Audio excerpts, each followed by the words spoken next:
Welcome to another episode of Ask the Expert on Contingent Workforce Strategies LinkedIn group. And as you can see, it's kind of a Christmas edition. And who better to bring in on my Christmas edition other than one of my close friends, colleagues. We worked together in the past, Angelo Alberti from MyBasePay. Thank you for coming on the show. Angela's got an amazing background in the employer of record space, understanding of staffing, and they've really been progressive in looking at different areas of opportunity for contingent workforce programs, for the staffing market, and for their own business as well. So, Angela, it's always awesome. And thank you for Thank you. Jeff, I am honored to be on the show. I've watched several of these episodes, and I knew about you before you knew about me, Nuge, to be perfectly honest. But I think it was 2018, this crazy Canadian came into our office in Houston when we were both at People 2.0, and since then has become a lifelong mentor, both personally and professionally. So I can't tell you how honored I am to be able to sit with you and be the one that's being interviewed when usually I'm the one that's grilling and interviewing you. So thank you for having me. No, awesome, Ange. And like I say, we've been friends for a long time, and we have an amazing relationship. So, the topic we're going to talk on is varied. So we're just going to throw out the state of the contingent workforce in 2024, but there's some really unique aspects that, in our conversations I've picked up on where you're going with the business, what you've experienced over time and gotten some expertise in. So kind of talking at different angles and just having a great conversation. So, one of the things that, we've had discussions on is nearshoring. And nearshoring is quite an interesting scenario and is super popular way back when. And then offshoring became very popular because of different reasons, be it talent shortages, be it, cost savings and wage arbitrage. Political disruption was definitely part of that, right, in Latin America. And so, this whole idea of either onshoring it back, but in a lot of cases, nearshoring it to jurisdictions that are closer to North America or your own operations, call it Latin America or even Canada, that kind of thing, if the operations are in the US. Like it's a fascinating topic, and it's been growing more and more, especially with a lot of the instability we're seeing in the world today, geopolitical instability. So, can you give us a little bit of overview that what you're seeing, what you're doing in this market and seeing the North Shore opportunities? Yeah, no, absolutely. And I think it's helpful to preface the fact that we didn't necessarily have a preparation plan in place for this. When we started MyBasePay, it's not like we thought, we're going to go in and go on a globalized nature. This is all directly and as a result entrenched to what we know is happening in the way that work is performed and being conducted. Everyone often talks about the future of work, the future of work. It's now, people. Like, it's happening now. It happened a year and a half ago. It happened after the pandemic.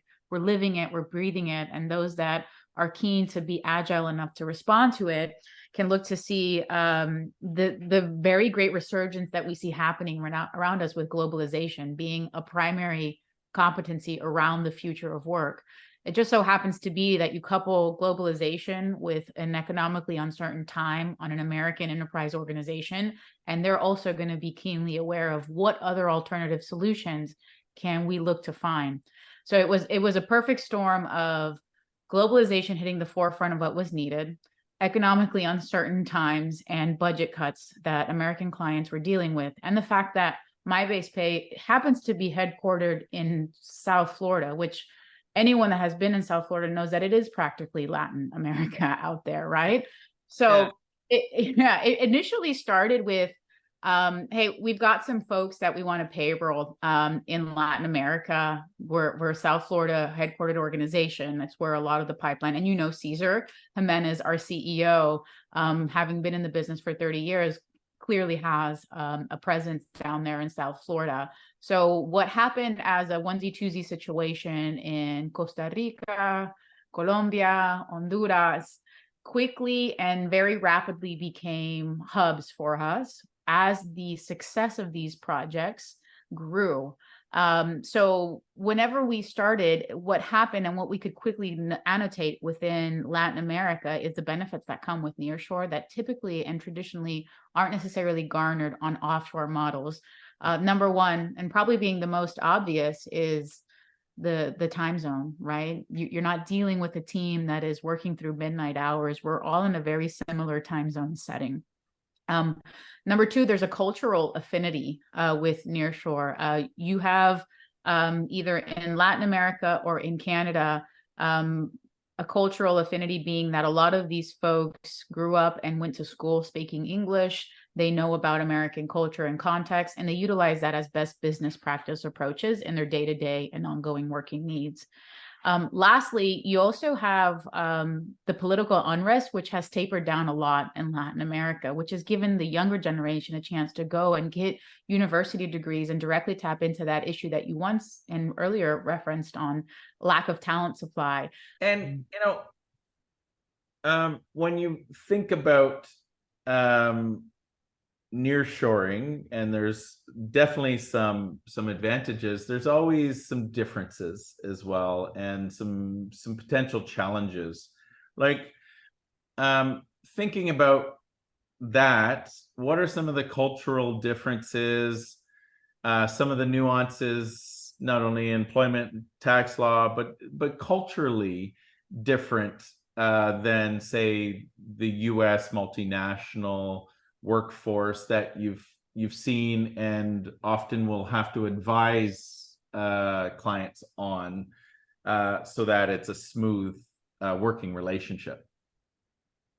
Yeah, and if I could speak totally, I mean, I know I can because it's you, Nuj, and I think that one of the major cultural differences is that, and this is what I've noticed a lot outside of the US in general, so I don't know if it's necessarily subject to Latin America, but business here is business, business, business, business, business. Like, we needed everything yesterday and we need a response in an hour on how things stand. And not to say that Latin America is slow, it's just that I do believe that they have a higher prioritization around work-life balance, right? And usually are keenly aware of what benefits are extended to them and the vacations that, we have how many holidays here? 8, maybe 7 a year. You in some countries have 25. Like, it's very real to deal with, and it's not necessarily the fact that it's part of their culture. It's also part of their guarded security as an employer, as an employee in any working capacity down there. So how do you mirror that to the expectations of what we know to be in the American culture of needing everything now, right? Yeah. And so having a little bit more patience on project deadlines, on response times. Yeah, well, not just that, but on vacation and times out. So, I'll give you an example. In Honduras, there's a couple of weeks in October where it's like their spring break again. Like, they have 2 weeks off, or the country's just kind of shut down for some time, and we're still in business operations. So how do you couple that with operational and business continuity that you need is certainly part of the equation. Yeah, no, and that makes sense. And it's always fascinating as the world becomes smaller and Yeah. you can do business and you can employ people all over the world. These are some of the nuances that you need to figure out. And talking around bringing people from different cultures together, and the whole inclusion conversation is how do you work together and deal with these types of different holidays, etc., that you have to figure out, right? And so, I think the world is becoming closer, and even in North America, although we're business, I think you're starting to see people breathing a little bit more and Yeah. having work-life balance, and kind of also seeing other cultures Yeah. that have work-life balance, maybe saying, hey, that's not a bad idea, right? As You know, well. you're totally onto something, because I'm always so fascinated at the root of our workforce ecosystem. And oftentimes when we hear about the demand for a work-life balance, it's oriented around the prioritization of mental health and the generational impacts we know of Gen Z and millennials now being the primary component of the workforce. But I never really thought about how globalization can also play an impact to that, because we're now in close proximity to one another. So we do get those out of office emails from our colleagues and counterparts in Europe when they're out for 6 weeks for the summer, right? So it's interesting to see that and tie it to why we know that prioritization is happening too. Yeah, and sometimes you roll the eyes and go, oh, those people, right? Or generalized stay. But on the other hand, you go, well, wait a second, why am I not doing that? Yeah. Some cases, right? So it's interesting that globalization is bringing people together and their different nuances of how they view work-life balance and family and things like that together. And I think it's a great thing for everybody involved to a certain respect. And there's always a happy medium. And the idea of work now becoming units of work versus hours of work is also, and it's outcome based, is also starting to trend. And so, yes, we've got vacations and different things like that, but it's also about getting the work done when the work needs to get done and then enjoying your life afterwards. And I think that's almost becoming something that is universal, and we'll continue to see the trend in. So, switching gears, and this is why I want to say it's more of an awesome conversation with Angela Alberti. You know, the healthcare industry has been going through a lot of transformation over the last, 5 years. And let's say, the pandemic really drove an unbelievable growth in the healthcare, the need for flexible contingent workers in healthcare to drive to accommodate the needs. And of course, because of that, that also ballooned everybody wanting to jump into healthcare staffing. And so, talking about that, and knowing your background and expertise, and you're delving into that marketplace quite heavily. It'd be interesting to get your observation on where we sit today and where we're going into 2024 in healthcare, because there was this massive growth. And then I think almost like technology and other areas, there's this, oh my God, it's going to continue to grow. So they overhired, and then there's a little bit of pullback, but is it opened up again? And or how is it transformed, and how's it changing? And what do you see in 2024 as well happening in the healthcare space? Yeah, I love this question. And I think we should also call out the fact that, and you mentioned this before we hit record, healthcare prior to 2020 probably didn't have the reputation of being the most technologically advanced industry out there, right? But what we see, and as a result of the pandemic, is that it's actually garnering itself to try out many of these new trends and initiatives that we often talk about at the shows amongst CW leaders. Healthcare industry is already living through that. So one of the primary examples of that is the concept of direct sourcing. And anyone who is listening in on this knows that we've talked a lot about direct sourcing, and it's been on every SIA headline for a long time, for a few years now.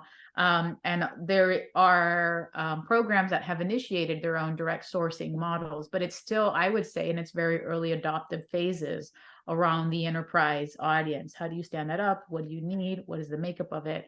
But if you compare that to where healthcare is at, I mean, they're there, and they're there because they have an audience that has a need for taking control or looking to take more control of their talent pools and trying to find a way to manage budgetary actions outlined and perhaps heightened by the rates that they have been now making as part of their CW program since the pandemic. So there's some historical context there that I think merits just outlining on how they've gotten here. Why are they trying these new initiatives?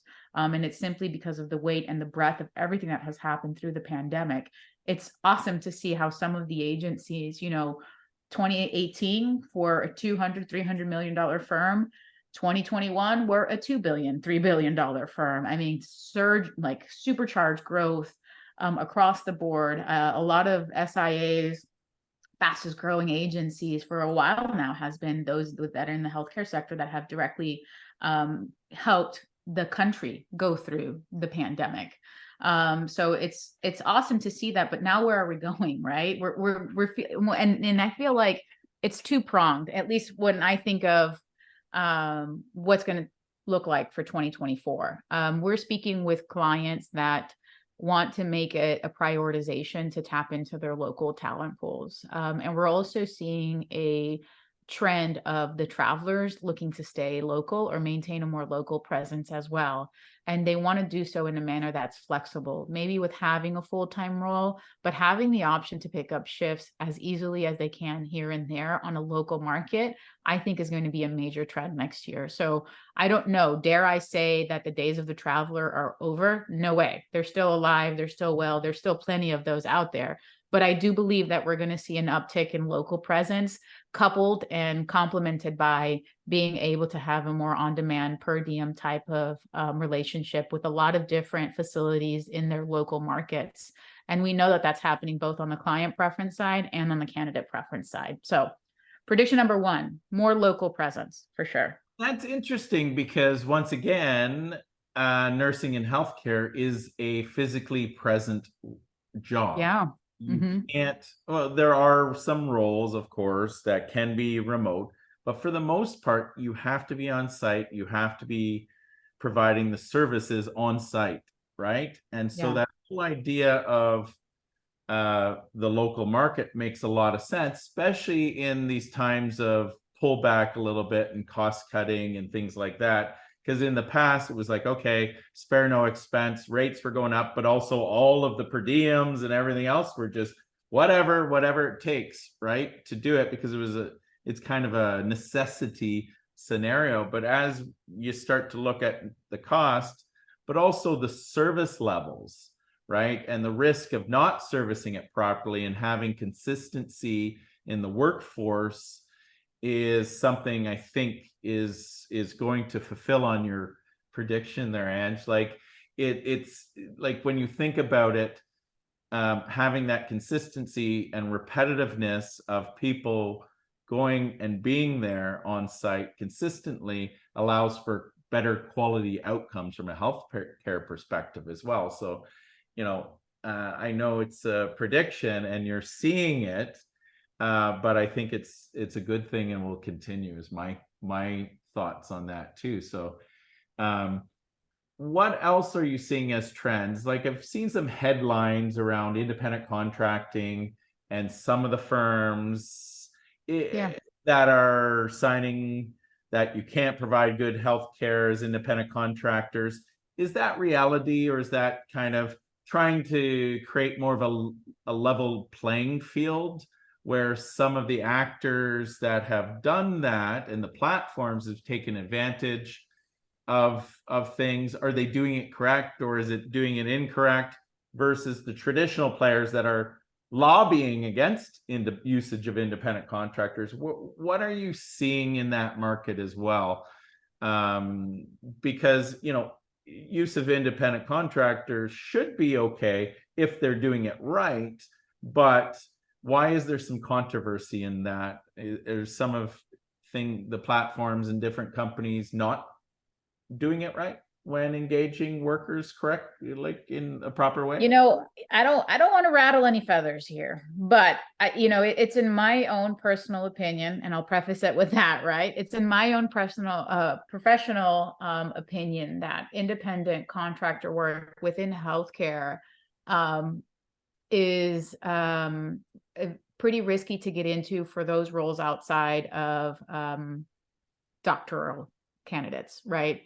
Caregivers, nurses, things of that nature that are picking up shifts and working on a per diem assumption under the classification of a 1099 or an IC status.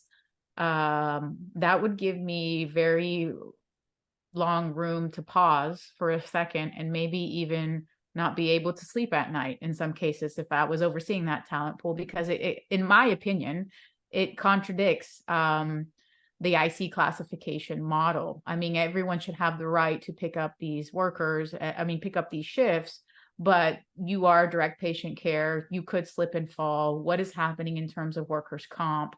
Are you prepared to cover yourself as an independent contractor if something happens while you are providing care for this worker? Is there something that outside of me being a full-time employee and picking up shifts, I should be earning some type of overtime rate as a W-2 for this type of work that I'm doing? What is happening to it? Just in my opinion, it can really broaden the exposure that some of these organizations that are handling this type of worker could have when it comes to misclassification claims. And we're seeing that. So trend number 2, without a doubt, is going to be that we can expect the regulatory bodies that oversee this type of talent pool, and we see it happening. You just have to open up any ASA or SIA newsletter on a weekly basis to run through audits and claims of, I guess, malpracticed type of working relationships. So it's a risky area. And I would say, when in doubt, W-2.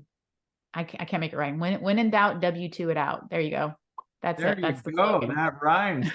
So it is interesting, and that kind of follows the general idea of a lot of the platforms. It does. It does. Broader contingent workforce, where they were more interested in revenue and building a business model to a certain respect than having to worry about the friction that following employment law and compliance with employment law has. And so, it sounds like there's some of that in the healthcare, and it amplifies the risk. Yes. And so, there's players that do it right and do the proper due diligence. And you mentioned a bunch of those things, be it making sure the insurances are correct, the credentialing of these independent contractors are correct, and all of those complexities within the healthcare space that amplify the liability are done properly. So it kind of puts an onus on the employers to be more vigilant and do the due diligence on their providers, that are they W-2ing, or if utilizing ICs, what is their methodology around compliance with those things to protect the employer, protect the patients, and ideally the vendors protect themselves as well, right? So Absolutely. It's an interesting topic, because I've read a lot of it specifically in the healthcare space, and it was interesting to see a co-authored letter by some of the providers in the space to shed light on that topic as well. Yeah, I saw that. I definitely. Which has been interesting. Right. So it's interesting your perspective to get on that too. What do you see any other trends that are going on that will happen or in 2024 or towards 2025 in the healthcare space? Do you continue to see it grow, potentially contract? Any sorts of talent, areas of talent, maybe not totally within the healthcare hospital systems, but when you look at home health care and different things like that too, are you seeing any trends within particular positions that you're seeing growth Yeah, so I would call out two other trends, and I mentioned one of them earlier, but if we're going in through like top trends in healthcare, number one was already a local presence. Number two, hey, there's going to be an uptick in regulatory affairs for these type of workers. Number three, I'm just going to hone in on the fact that we're going to see hospital systems look to implement or incorporate or continue their own internal pools of talent, right? When it comes to contract labor. They are ahead of the curve in terms of this direct sourcing trend. We know that, we see that. It's been a contributor to MyBasePay's growth this year. That is a direct reflection of taking more control of their talent and also looking at reducing costs across the board. And it's interesting to see that because when we were at SIA, there's so many different call outs on providers that are looking to take advantage of what we know is already going to be a standardization across contingent work, not subject to healthcare, and certainly not subject to the providers that are looking to take advantage of servicing their clients' needs that want to have direct sourcing. Direct sourcing is happening and it's going to happen irregardless of the industry. I do believe that healthcare is going to be a part of that a lot faster than the rest of the space. Go ahead. And it's interesting because we kind of said, pre-pandemic and the growth, they were always a little lagging in technology, a little lagging in workflow processes, and they didn't have the MSP model as mature, let's say, as the general industry.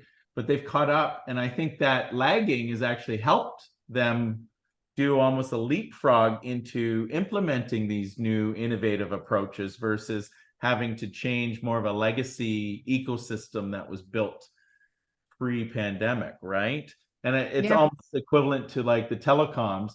Any of the new telecom systems aren't wired, they're all wireless, right? And it's leapfrog having to innovate slowly. They've just leapfrogged right into innovation.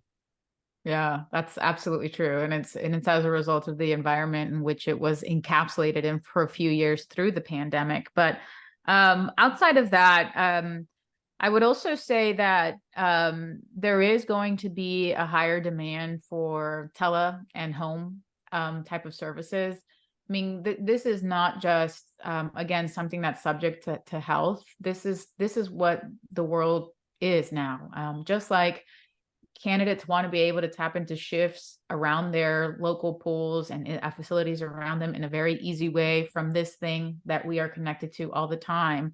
We know that that's going to be relative and certainly trickling down to the consumer that needs these healthcare services. So what does that really mean for home health? What does that really mean for telehealth? Outside of the fact that we can look to have those areas expected to increase significantly as well. And those that are positioned to speak to hospital systems that are keenly aware of the fact that they want to maintain more local presence, they want to be able to consult them through direct sourcing initiatives, and also be able to tap into where we know the direction of the market is going by by the patients at these systems with home health and tele health services are going to be the ones that are poised to take advantage of the trajectory or the future trajectory of health overall. So it's exciting to see. Well, on that note, we've talked about a bunch of different topics, and I know we've categorized this as a general state, but we've really delved into the nearshore topic and the health state of healthcare and some trends that you're seeing. And it's been an awesome conversation as always. We have great conversations. We're just recording this one for the masses, which is amazing. And so all the best for a happy and healthy holiday season and a very prosperous new year. Thank you, Jeff. Likewise. Thank you for having me on. It's been a lot of fun. And like always, you are just so much fun to talk to and chat it up with these things. So appreciate it. Talk soon. All righty. Bye-bye.